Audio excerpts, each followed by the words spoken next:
Hello everyone, Jharkhand fears में आपका स्वागत है। झारखंड के हिस्ट्री वाले सीरीज में हम लोग नया वीडियो लेकर के आए हैं। इसमें हम लोग झारखंड के प्राचीन नाम और उससे रिलेटेड सोर्स को देखेंगे। और जिस किसी ने भी हमारे चैनल को सब्सक्राइब नहीं किया है, ज़रूर से ज़रूर सब्सक्राइब कर लें। चलिए शुरू करते हैं। जैसे हम लोगों ने लास्ट वीडियो में देखा था, उसके प्राचीन नाम उनके कौन कौन से स्रोत हैं। इसमें छोटा नागपुर का नाम कब आता है, ये अंग्रेज़ों के द्वारा दिया गया नाम है। तो छोटा नागपुर हम एक हमारा पॉलिटी और हमारा ज्योग्राफी का अगर हम आपने सीरीज देखा था, छोटा नागपुर नाम का हमारे पास दो रीजन भी था। मतलब कौन सा था, अगर आपको याद है, नॉर्थ छोटा नागपुर, एक साउथ छोटा नागपुर। ये आपको हमने पहले ही बताया था। उससे छोटा नागपुर झारखंड का सबसे बड़ा भाग भी आता है।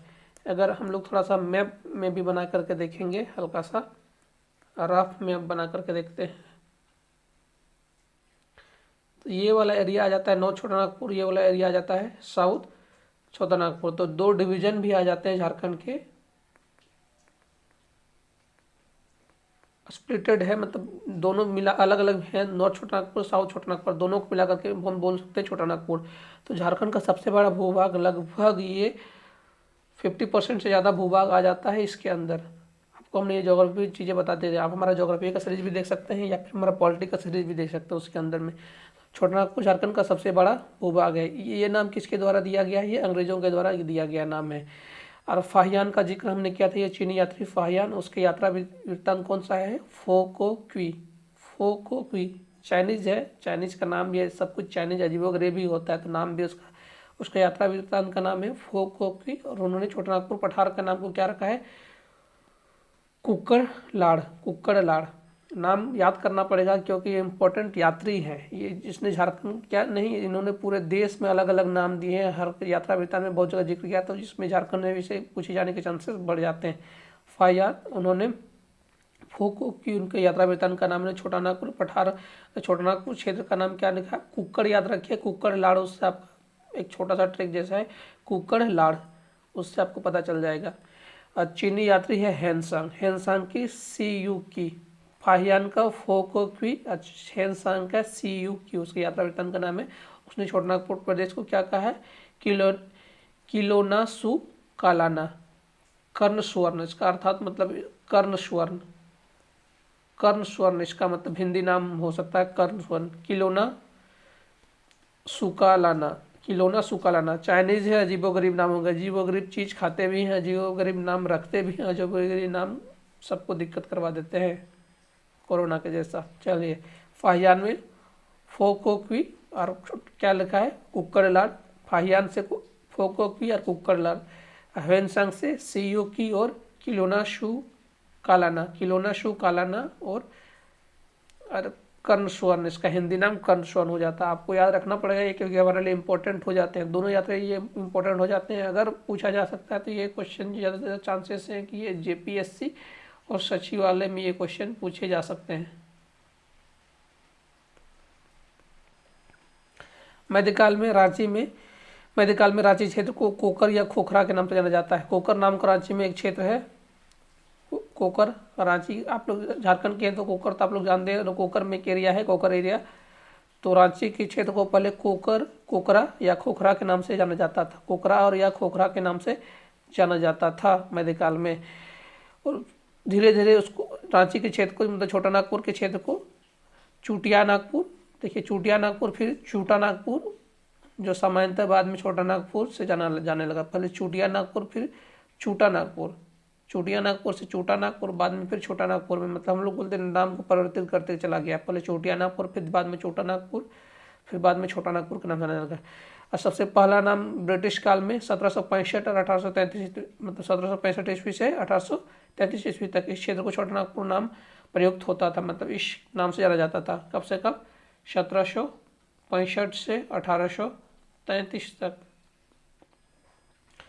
ब्रिटिश काल में इस क्षेत्र को छोटा नागपुर नाम से जाना जाता था। मतलब पूरे इस रीजन को पूरे छोटा नागपुर के नाम से जाना जाता था। मतलब ये वाले रीजन को पूरा ही छोटा नागपुर नाम से जाना जाता था। फिर 1834 से 1833 ईस्वी में दक्षिण पश्चिमी सीमांत एजेंसी, मतलब नॉर्थ वेस्ट फ्रंटियर एजेंसी को गठित किया गया। North west frontier agency, SWFA, south west frontier agency को गठित किया गया। इसका मुख्यालय पिकलिस्टीगंज है। एक ये इस साइड एरिया में अंग्रेज जाकर के बसते थे। ये रांची का एरिया है या बिशुनपुर, बाद में इसका नाम बिशुनपुर रखा गया या बिशुनपुर जिसको हम लोग कहते हैं। और एक नाम है मैकलुस्कीगंज, ये भी आप लोग जानते हैं।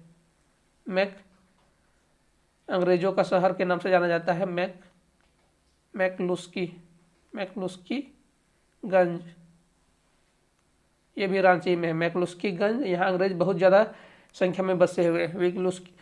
विगलिस्कीगंज में मैकलुस्कीगंज या बिशुनपुर कहते हैं। यहीं पर कहा किसी स्थापना की गई थी साउथ वेस्ट फ्रंटियर एजेंसी, कब 1834 या 1833। अगर दोनों में से कोई भी दिया रहा है, आप कोई भी डेट ये कर सकते हैं। थोड़ा सा इसमें ये है 1833 और 34 में से कोई भी डेट ये किया जा सकता है। तो 1765 से 1833 के बीच में इस क्षेत्र को किस नाम से जाना जाता है? छोटा नागपुर के नाम से जाना जाता है। इसको हम लोग फिर से देख लेते हैं। फाहियान फोकोक्वी, इसका यात्रा वृत्तांत है कुक्कड़लाड़। चलिए यात्री हेनसांग सीयुकी और किलोनासु कालाना कर्णस्वर्ण। चलिए आगे देखते हैं। संथाल का दूसरा सबसे बड़ा क्षेत्र आ जाता है हमारा, क्या जाता है? छोटा नागपुर के बाद हमारा संथाल परगना दूसरा सबसे बड़ा क्षेत्र आ जाता है। साउथ छोटा नागपुर, नॉर्थ छोटा नागपुर, ये वाला क्षेत्र आ जाता है संथाल परगना। संथाल परगना का भी जिक्र बहुत जगह आया, इससे भी क्वेश्चन पूछे जाते हैं। एक है इस क्षेत्र का प्राचीनतम नाम नीरखंड है। झारखंड का प्राचीनतम नाम आपको हमने क्या बताया था? कर्कखंड, क्योंकि कर्क रेखा इससे गुजरती है और यहाँ पर आदिवासियों की अधिकता है। आदिवासियों की अधिकता के कारण इसको कर्कखंड भी कहा गया है। आपको हमने पहले ही बताया है कर्कखंड। बाद में इसे कांकजोल भी कहा गया है। नीरखंड ये शिव संथाल परगना रीजन के लिए ये नाम प्रयुक्त है, कन्फ्यूजन नहीं कीजिएगा। झारखंड के लिए नहीं, ये दूसरा सबसे बड़ा भाग क्या है झारखंड का? संथाल परगना। छोटा नागपुर के बाद इसको नीरखंड भी कहा गया है, इसको कांकजोल भी कहा गया है। और ह्वेनसांग ने राजमहल क्षेत्र को इधर में एकदम ये साहेबगंज का एरिया में राजमहल क्षेत्र का उल्लेख कीचिंगकोइलो नाम से किया है। ये इतना इंपॉर्टेंट नाम नहीं, फिर भी याद रखिए एक बार। राजमहल क्षेत्र का उल्लेख कीचिंगकोइलो बंगाल से सटा हुआ है, इसलिए आप इसको कीचिंगकोइलो मतलब बंगाली जैसा थोड़ा सा लग रहा है। कीचिंगकोइलो और चाइनीज था एकदम बेकार का, जो भी आप मानिए। कैसे याद रखना है इसका बहुत ज़्यादा इस पर ट्रिक लगाया भी नहीं जा सकता है। कीचिंगकोइलो, हेनसांग राजमहल क्षेत्र, कीचिंगकोइलो। ये बंगाल से भी सटता, बिहार और बंगाल से सीमा बनाता है, इसलिए कीचिंगकोइलो। राजमहल का नामकरण मध्यकाल में हुआ है। बाद में इसको राजमहल का नामकरण दिया गया है। संथाल परगना का एक भाग दामिनेको अर्थात पहाड़ी का अंचल, दामिनेको का अर्थ होता है पहाड़ी के आंचल में, या फिर पहाड़ी का अंचल, पहाड़ी का मध्य क्षेत्र। दामिनेको का अर्थ होता है पहाड़ी का मध्य भाग। संथाल परगना को पहले किस में कहा जाता था? दामिनेको अर्थात पहाड़ी का अंचल कहा जाता है। अंग्रेज कैप्टन टर्नर ने 1824 और 1832 ईस्वी में दामिनेको की स्थापना हुई थी। कौन से ईस्वी में? 1832 ईस्वी में दामिनेको की स्थापना हुई थी। इसमें थोड़ा सा कन्फ्यूजन है, बहुत जगह 1824 लिखा हुआ रहता है और 1832 भी लिखा हुआ रहता है। तो आपको हमने दोनों डेट यहाँ पर मेंशन किया हुआ है, तो आप इसलिए कन्फ्यूजन में नहीं रहना है, ज़रा सा भी कन्फ्यूजन में नहीं रहना है। कहीं कहीं पर 1824 भी दिया रहता है, 1832 भी दिया हुआ रहता है, लेकिन वो मैटर नहीं करता है। कैप्टन टर्नर को याद रखना है, दामिनेको को याद रखना। अगर 1824 भी दिया रहता है 1824 टिक करेंगे, 1832 दिया हुआ रहा है तो 1832, अगर दोनों दिया हुआ रहा है तो हम लोग 1824 में जाएंगे। वैदिक साहित्य में झारखंड के जनजातियों को अशुर नाम से इंगित किया गया है। अशुर जनजाति यहाँ झारखंड में पाए जाते हैं, तो अशुर नाम प्रयोग किया गया है वैदिक साहित्यों में। ऋग्वेद में असुरों को लिंग पूजक या शीश नागों का देव कहा जाता है। ऋग्वेद में असुरों को लिंग पूजक या शीश नागों का देव कहा जाता है। ये भी इंपॉर्टेंट है, झारखंड के जनजातियों का असुर कहा जाता है और ऋग्वेद में असुरों को लिंग पूजक या शीश नागों का देव कहा जाता है। झारखंड में एक वंश भी आगे हम लोग पढ़ेंगे, शिशुनाग वंश। शिशुनाग वंश या फिर नागवंश के नाम से जाना जाता है। उसी में ये लोग लिंग शिशुनाग वंश, शिशुना वंश या लिंग पूजक असुरों के नाम से ऋग्वेद में असुरों को लिंग पूजक या शिष्णु का देव के नाम से भी जाना जाता है। और बुकानन ने बनारस से लेकर बीरभूम तक के पठारी क्षेत्र को झारखंड के रूप में वर्णित किया है। बुकाना के किए हैं, राइटर हैं बुकानन। बुकानन बनारस से लेकर बीरभूम तक पठारी क्षेत्र को झारखंड के रूप में वर्णित किया है। और महाभारत काल में झारखंड का क्षेत्र जरासन के अंदर में आता था। जरासन ये महाभारत काल में झारखंड का क्षेत्र किसके अंदर में आता था? जरासन के अंदर में आता था। ये सब चीज़ें बहुत इंपॉर्टेंट है। टर्नर को याद रखना है, दामने को याद रखना है, 1824 1832 को याद रखना है। झारखंड में असुर जनजाति को याद रखना है, जिसको लिंग पूजक या शिष्णुओं का देव कहा जाता था।